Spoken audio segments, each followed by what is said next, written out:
Welcome to Timber&Terra. I'm Glenn, and this is part 3 of taking down some pasture spruce.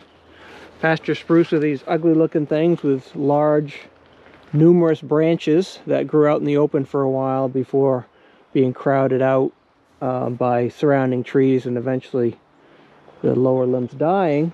Here's a smaller one. I doubt it's younger. I'm guessing it's just smaller, maybe not as healthy. I'm not sure. Right here where the bottom branches still have leaves because they still have access to light. But this one here is ugly. It's not straight. It's small.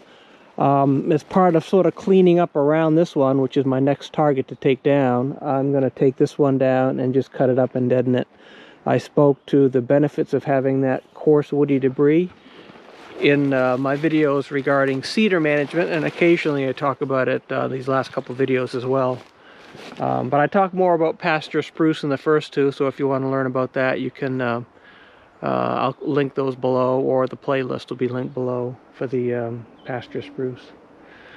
So my road is right there where the tractor is, but I think I have plenty of room to fell that away.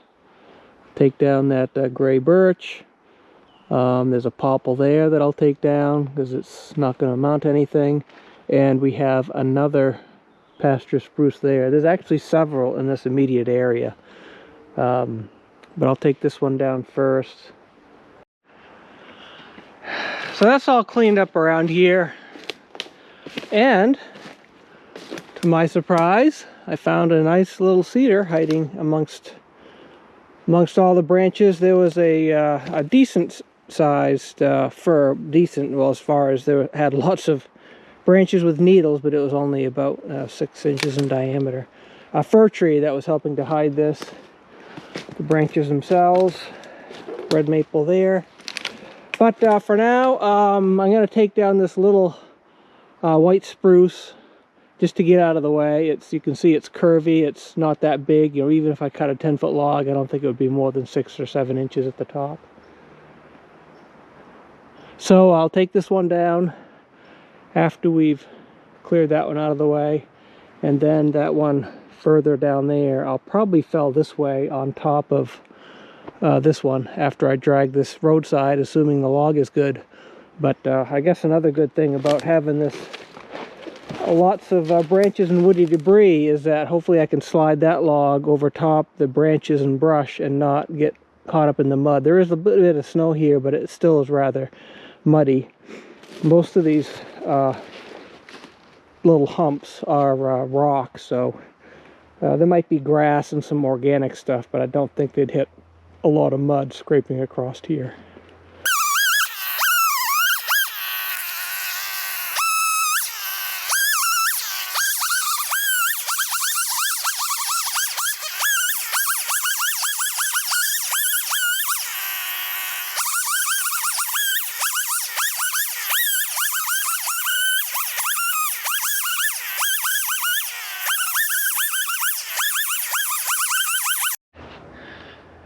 So this tree's downed and deadened, as they say. So this is what the growth history looks like. Started off slow, sort of midlife. It had a bit of a spurt, but then it slowed right down again. It's probably 15 or 20 years right in that little bit. One thing that's sometimes hard to come to grips with is the size of a tree versus its age. Size does not equate to age in the world of trees. In fact, I'm guessing this relatively small tree is probably the same age as that one. We're just going to find that it grew a lot faster. I'm guessing this similar to for these white spruce here. Here's one here that's small, although it looks healthy and straight, so I'm going to leave it. And this one here, a little bit bigger. Both of these probably can be pruned. They might develop, you know, some better quality timber if they live for another 50 years or so. And that's a fir tree over there. That's nice. It's out in the open. That'll grow, assuming it doesn't rot. Get that butt rot. Then it'll grow to be a nice log, probably in another 50 years or so. Okay, let's turn our attention to this guy and we'll fell it in that direction.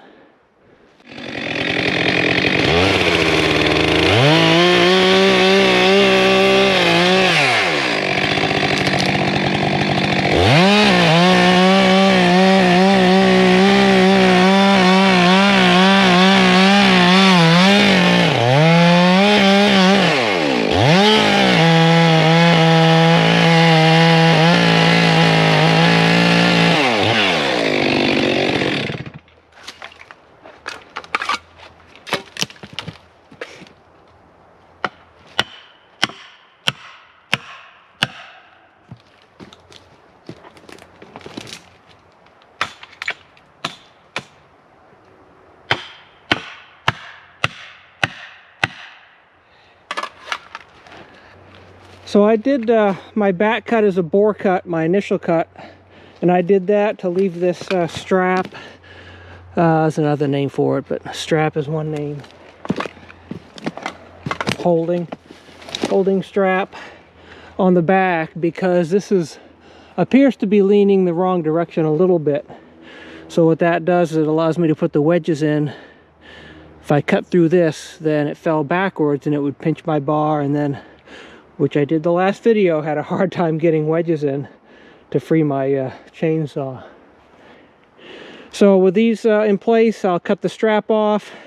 It could be that it falls that way, I'm not sure, but more than likely I'll cut the strap off. The tree will just sit there, and then I'll have to pound the hinges in to get it to fall that way. But we all get to see together. What happens.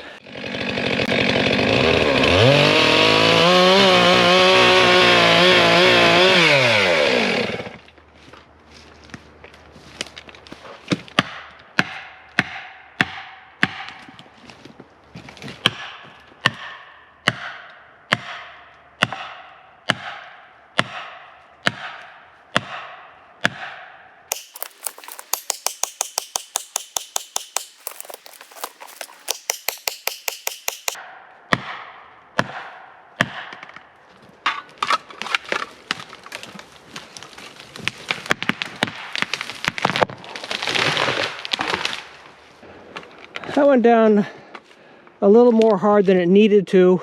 It was a little rotten in the center. Well, it still is. But I left the hinge a little bit too big on this side. That's like a 2.5-inch hinge. That's why it took a bit more than it should have with the wedges to get it to fall over. But it's down. We'll see if that rot clears up. Otherwise, it'll be another tree that just becomes organic matter. Did want to show the difference. I'm guessing this tree is about the same age. Let's look at the stump here.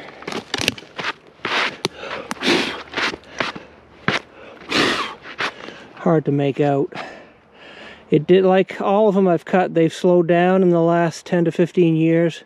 This looks like it had a bit better growth, basically from its beginning all the way up until recently. Recently meaning that 10 years. So I'm not going to count the rings, but I'm guessing, compared to this other one we cut beforehand, here you can see these better. A lot faster growth, but I'm guessing these two trees probably within a couple of years old of each other, even though this one is much more sizable. All right, well, I'll limb this guy and we'll see what we have for soundwood, if any.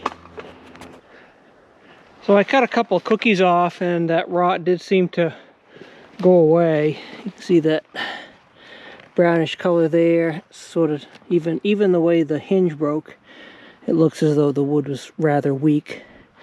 This looks more like what you typically find. This sort of break here appears to be weak wood. So the top of that piece, which is this one, cleaned up a bit more, and then after that cookie, really this seems to be nice and solid. There's just this little tiny bit of what looks to be slight discoloration. It's not excessively punky, so I'm thinking one is either hopefully I can get 3/4 of the log, which is sound lumber, may have to waste some of it, or this cleans up more. This is a 21-foot log. I decided to cut it into two 10-foots. One, because I could utilize more of the log before it had a crook up there and got small, and the other one is 10 feet happened to be coincide with this other little crook. So trying to make this a 16-foot log, because it wasn't perfectly straight, would have resulted in more waste. So I'll deem this a success. Drag this to the road's edge, and we'll move on to the next one.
So that worked out well. Happy with that. This nice young cedar now has all the light in the world. What I might do is straighten it up with a rope and just tie it to that for a couple of years. Cedar are notoriously weak. Whether it be ice storms, even heavy snow, really bends them over. So, well, next time you see me, I'm going to be in my prison jumpsuit, the orange one, because I'm just hot. It's just hot and sweaty. I like having overalls. The overalls can take the brunt of the damage. My chainsaw pants, which are expensive, and other stuff stays relatively clean. And in the wintertime, they're a lot warmer than sort of just pants and shirts and coats. That one there, it looks like it might have a double top. It does have a double top. I'll fell it this way and probably just maybe get 1 or 2 logs out of it, short logs. Because once I get to where the trunk branches, there's probably not any usable wood beyond that. Alright, I'm back now, all dressed in orange. I'm trying out these suspenders because I have to put this belt on so tight. It's a bit uncomfortable. If I don't put it on tight enough, it slips down onto my hips, and that becomes sort of inconvenient, painful. These are stretchy, and they just clip onto the bottom of the belt like that, because I had them. But if this works out well, and so far it is, I sort of like it. It seems to feel a lot better on me, not as heavy. I may get the ones that have the buttons and actually use these holes, and maybe not having the stretchy suspenders might work out. Anyhow, so there's our target one. I am going to take down that popple. I sort of forgot to do that last time. And then we'll drop it basically right where we're standing. So when I walked over here, I realized this is actually 2 separate trees. From back there, this tree was completely hidden, and I only saw, you know, maybe 20 feet up where it looked like there were 2 tops. But no. So this first one should be relatively easy. Granted, I'm going to have to cut it up here. Because it's leaning that way, the way I want it to go. This one will be a bit more of a challenge. You can see the opening there, and those are some logs that I cut last time we were out here. But this one here is leaning to the left. I'd like to fell it that way, but if it looks like it's not going to be easy, I may just fall it in that opening, because I can just drag it out over there pretty easily. I'll just knock down some, looks like decent young trees. That's the only downside to that. Well, let's get this one down first, and we'll go from there. So before I do the back cut, I just thought I'd talk about this a bit. I'm not a tree cutting expert by any means, but the notch on the bottom here is sort of a West Coast thing. I think it's called a Humboldt's cut. On the East Coast, normally we do I guess what you might call a conventional face cut, with the horizontal cut and then the wedge cut this way, or the felling cut that way. The reason I do it this way is has no sense impacting the good log up here. Normally I'm close enough to the ground where doing this I'd be, you know, I'd be sawing into the dirt. So I'll put you back over there where the tractor is. I'll do my back cut here, and that should easily just fall that way.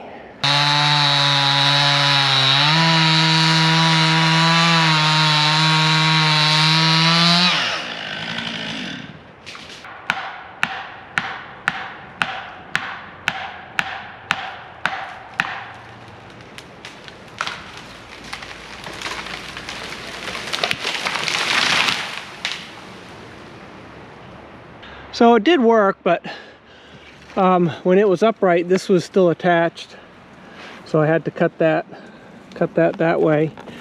And there were enough limbs. Can you see that one? Looks like it might have been grown into it. That were holding it up, where I actually did have to use the wedges quite a bit. But it fell nicely. I did take the top off of that young fir, so I'll take that tree down. I probably might have had a better chance of saving it if I had aimed it to the right a little bit more. but it is what it is. All right, so I'll clean this up at some point. This will fall down. Actually, maybe what I'll do is I'll just trim it here, allow this to fall off the stump. It's not really on the stump. I'm guessing it just must be pressed against the tree hard enough where it's holding it up. But it does, it looks like nice sound wood. Not huge growth like some of the ones in the previous videos, but consistent growth. It still slowed down a fair amount in the latter years, but maybe only the last 5 to 10 years. Looks like decent, a little bit of a crook in it right there, but we'll see what we have in it for a log.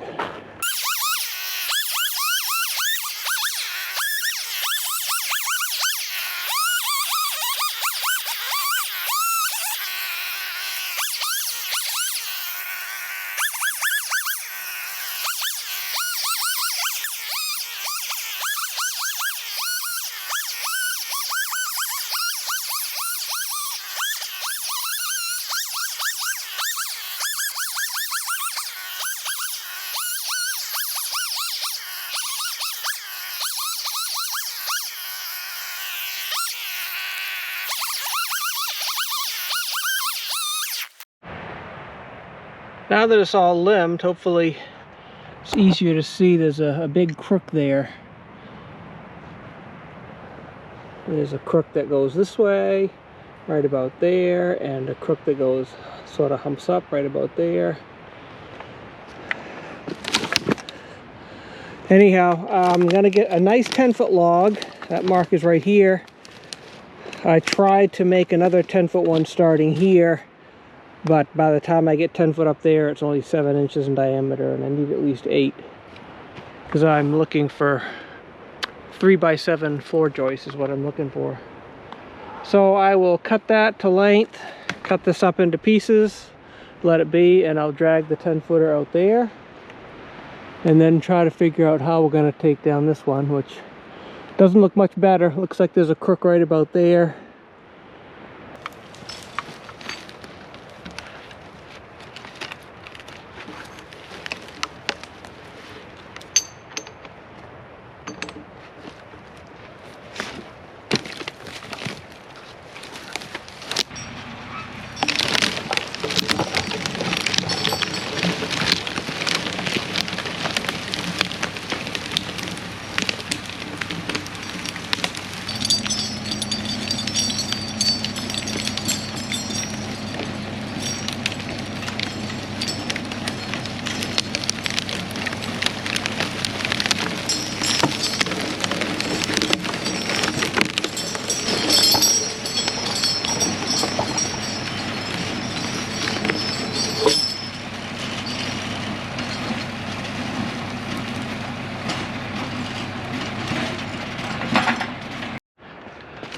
So now, turning our attention to this guy, you can see a seam here. So one option is to treat this as one tree now, that, well, sort of is one tree now, but to do the face cut over here, back cut there, and then wedge it so it goes that way. I've done that before though, and what can happen is when you do the back cut, since this is leaning that way, sometimes this will separate and the tree will fall that way, even though your face cut and the hinge are way over here. So what I think I will do is just do a traditional notch up here, plunge cut, leave the strap on the back so I can put the wedges in before I release the strap. It's not a hard lean to the right, but all the branches are to the right. The wind actually is against me today as well. The wind's blowing that way, but I want it to go that way.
I guess the tree had other ideas.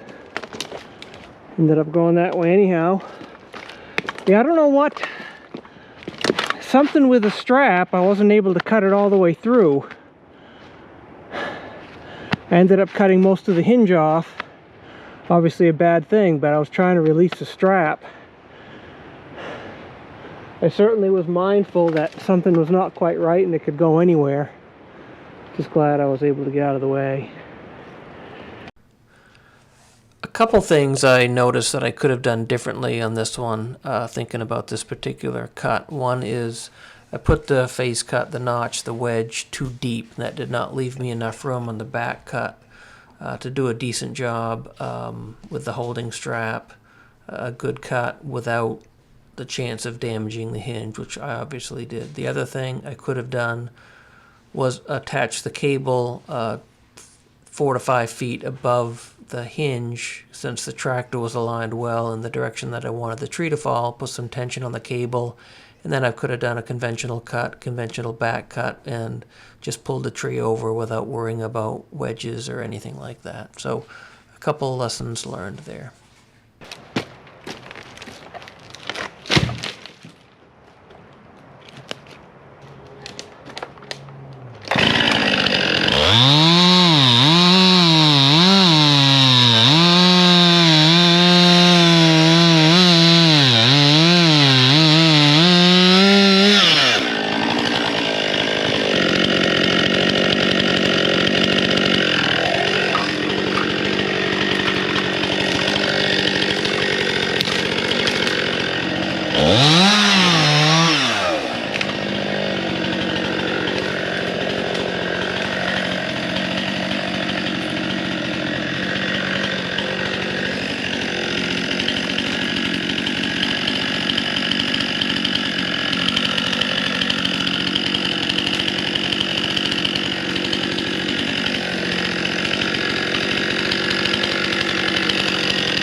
Well, that could have gone a lot better, but could have gone a lot worse too, so I'm thankful for that. I'll have to get my big saw to take that stump down. I'm going to take that topless tree down, and then at some point when I'm not in the need for logs or out here logging, I'll just cut some of these other weed trees down. You know, small maples, gray birch, things like that. Make room for the cedar as the primary species in this stand, but good fir and good spruce I'll leave as well. So with that last tree, the second of that twin tree, I only got a 10-foot log. There's just too many crooks, very much like the other one. Even here, see a little bit of a crook, but at least I have enough of a diameter where hopefully I can get at least 2 of those 3x7s out of there. That's the plan. So we'll move not far over this way. I think I'm going to end this video now. It's a good time for me to stop. I need to refill my gas. And it's just a good time to stop.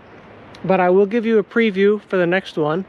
which I'm not sure when that's going to be. It's actually quite muddy now, so I may just come out here with my four-wheeler and do some of that trimming, which is not video exciting, but I like doing it. So there's the dynamic duo there, another twin. I've cleared some of smaller trees here that I think I want to fell that into. These are also white spruce. Actually probably better quality than most of the white spruce I've been cutting. It's still very knotty, but sort of like the one that we just cut, because they're twins. There's at least two clear sides, you know, one clear side on that tree, one clear side on that tree. Relatively clear, small branches, more sparsely placed. And there's another one there, more of the ugly variety of the white spruce that I'll take down when these are gone. But that'll be for another day. So I appreciate you hanging around for this one, watching my escapades. Stay tuned for the next one. Appreciate you watching.